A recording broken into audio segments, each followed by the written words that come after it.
How to fix Instagram story GIF stickers not showing up. So you might be in the position where you try to upload any of the story, but you move into stickers and head over to GIFs, but all of the GIFs are not loading. In order for you to fix this issue, the very first thing you want to do is you have to go back to your home page, move into your profile, click on this three line at the top right corner, and then head over to Account Center at the very top of the screen.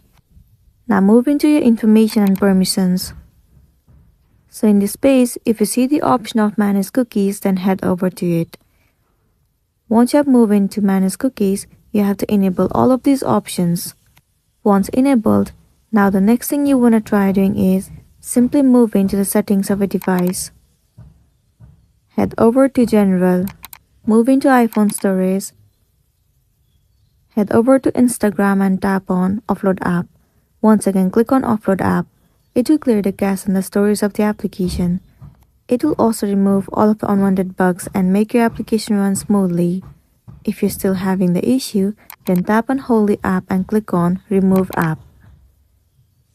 Click on Delete App. Once done, reinstall the application and then you'll be good to go. So that's the end of the video. If this video helped you, give it a like and check out our next tutorial.